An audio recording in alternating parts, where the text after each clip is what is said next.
గురుగారు, ముని శాపం కారణంగా పాండురాజు మరణించినప్పుడు అప్పటి ఆచారాల ప్రకారం పాండురాజుతో పాటుగా అతని జ్యేష్ఠ భార్య అయినటువంటి కుంతీదేవి సహగమనం చేయాలి కదా. ఎందుకు మాద్రి సహగమనం చేస్తుంది? కుంతీదేవి శూరసేనుడి యొక్క కూతురు, వసుదేవుడి చెల్లెలు.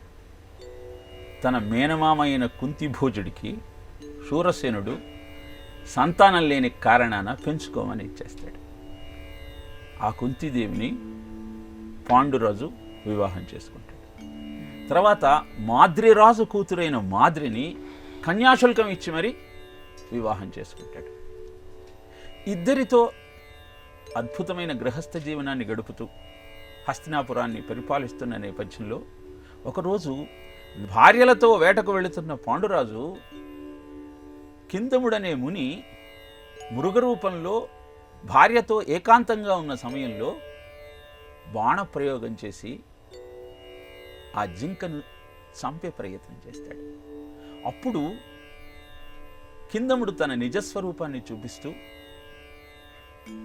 ఏకాంతంగా నా భార్యతో ఉన్న సమయంలో నా ప్రాణాన్ని హరించిన నీవు శిక్షార్హుడవు అని చెప్పగానే, స్వామి, నీవు జింక అనుకున్నాను కానీ మానవుడని నాకు తెలియదు కదా, నాకు శిక్ష విధించటం న్యాయమా అంటే, తెలియక చేశావు కాబట్టే నీకు బ్రహ్మహత్య పాతకాన్ని అంటగట్టడం లేదు, కానీ తప్పు తప్పే కనుక నీవు నీ భార్యతో ఏకాంతంగా ఉన్న సమయంలో మరణం తథ్యము అని శపించి ప్రాణాన్ని వదిలేస్తాడు. అనంతరం పాండురాజు సన్యాసాశ్రమం స్వీకరించి ఏకాంతంలో ఉండాలని కోరుకుంటాడు. కానీ వానప్రస్థంలో భార్యలతోనే ఉండమంటూ కుంతీదేవి మాద్రి ఇద్దరు అభ్యర్థించగానే హిమవత్ పర్వత ప్రాంతంలో అలా జీవనం గడుపుతున్న సమయంలో ఒకరోజు మాద్రిని చూచి మోహం కలిగినటువంటి పాండురాజు దేహత్యాగం చేయాల్సిన పరిస్థితిని కొని తెచ్చుకుంటాడు. ఆ సమయంలో పాండురాజుతో పాటు కుంతీదేవి, అహం జ్యేష్ఠపత్ని, నేను పాండురాజు యొక్క పెద్ద భార్యను కనుక ఆయనతో కలిసి సహగమనం చేయాల్సిన బాధ్యత నాదే అని సహగమనానికి సిద్ధమవుతుంది. నిజానికి భర్తతో భార్య సహగమనం చేయటం అంటే అంతరార్థం ఏమిటి అంటే,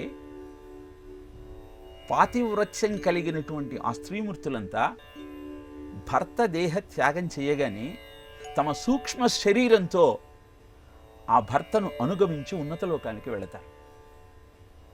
అలా కుంతీదేవి తన దేహత్యాగానికి సతీ సహగమనం ద్వారా సిద్ధమవుతున్న సందర్భంలో మాద్రి వచ్చి ఒక మాట అంటుంది, అక్క, ఈ అనర్థానికి నేనే కారణం. నాథుడితో ఏకాంతంగా ఉండకూడదని తెలిసి నేను అలా సంచరించాను కనుక నేనే ప్రాణత్యాగం చెయ్యాలి. అంతేకాదు, నీవు పాండురాజుతో దేహత్యాగం చేసిన తరువాత నీ బిడ్డలను నా బిడ్డలలాగా చూసుకుంటానన్న నమ్మకం నాకు లేదు. నువ్వైతే నీ వరప్రభావంతోనే నేను నకుల సహదేవులకు జన్మనిచ్చాను కనుక నీ సొంత బిడ్డల్లాగా చూసుకుంటావు అని చెప్పి పాండురాజుతో కలిసి సహగమనం చేసి దేహత్యాగం చేస్తుంది. అనంతరం కుంతీదేవి ఈ పిల్లలనందరినీ తీసుకుని హస్తినాపురానికి చేరుకుంటుంది. అందుకే భీష్ముడు అంటాడు భాగవతంలో, సంతసమింతలేదు మృగశాప వశంబున పాండు భూవి భుండంతము నొందియుండ మిము నర్భకులన్గొని తెచ్చి కాంక్షతో ఇంతల వారిగా వినిచే సౌఖ్యము పట్టుగానెదన్నడీ కుంతి అనేక దుఃఖములను గుందుచునుండు భాగ్యమెట్టిదో. ఏ రోజు కుంతి సుఖంగా ఉన్నటువంటి జాడ లేదయ్యా, ఎప్పుడూ కష్టాలలోనే ఉంది అని ధర్మరాజుకు ఆయన తల్లి అయిన కుంతి పడిన కష్టాలన్నింటినీ జ్ఞాపకం చేస్తాడు అనుశాసిక పర్వంలో.